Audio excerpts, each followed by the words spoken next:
Okay, we all want to live a joyful and meaningful life. And if you could wish to add a little more joy, there's no better time to start than right now. And no better teacher, in our opinion, than our good friend Maria Shriver. Her Sunday paper, it's a digital newsletter.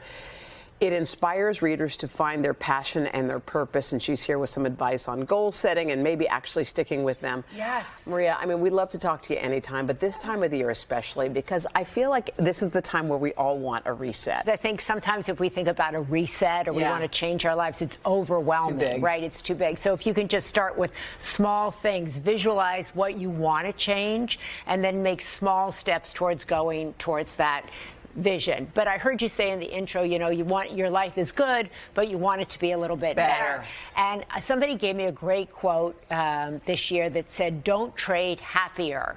When you're happy, don't think you have to be happier. Oh, that's so happier true. isn't necessarily better than happy. And I think I thought that was really profound, because we always think, I think we're comparing, we should be doing more, we should be happier, we should be more exciting. Right, look at that person, they seem like they've And I got remember more this mom saying to me one time, "Oh, I went through all my bad boys and everything, but contentment is really underrated." That is such a interesting a conversation, because somebody told me, remember when you wanted all this?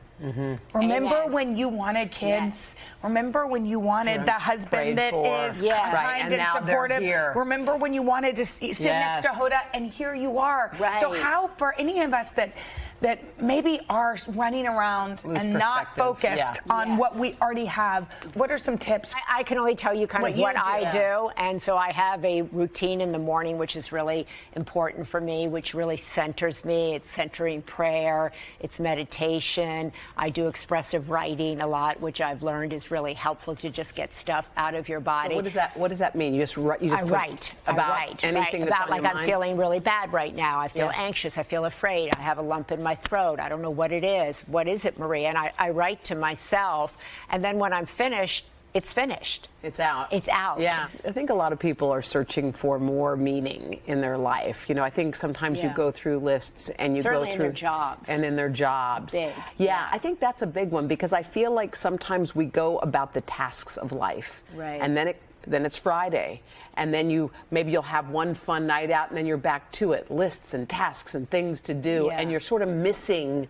what's going on. I have to say that I have found my meaning in all the places I never thought. By that I mean I was raised to more, run for this, go do that, and I have found my meaning in this, in going to dinner, in going to visit somebody and have a coffee with them, in checking in. That is where I feel full. And if I don't have that, then I find myself off kilter, and I start reaching for things that I have no business reaching for. Do you remember that song, that Idina Menzel song? At my table. At this table. At this table, I did my radio show a couple of weeks back, and I played that song, and I said it reminded me of you, because it was about people who invite people to their table, and at this table all is forgiven. At this table, like, all opinions are welcome. At this table, you're like at peace, at rest. I love that song. You gave that to me, and it touched me so much. First of all, I felt seen, and I felt loved. And I think that's really, when we talk about meaning, I think people want to be seen. And I think that's such a big idea, that people see you not for who they project you to be, not for your public image, not for what you can do for somebody else, but who you actually are. And when you gave me that song, I was like, you see me, you see that I want to invite people to my table. You created a little vision board. Okay, so the Pope is on my vision board. I would love to hang with him for like a week, go on a trip with him. That sounds, can we come? What do you, why? Well, I would, because he inspires me so much, and his vision for the world inspires me. Let's see, what else do we have here? Let's see your vision board.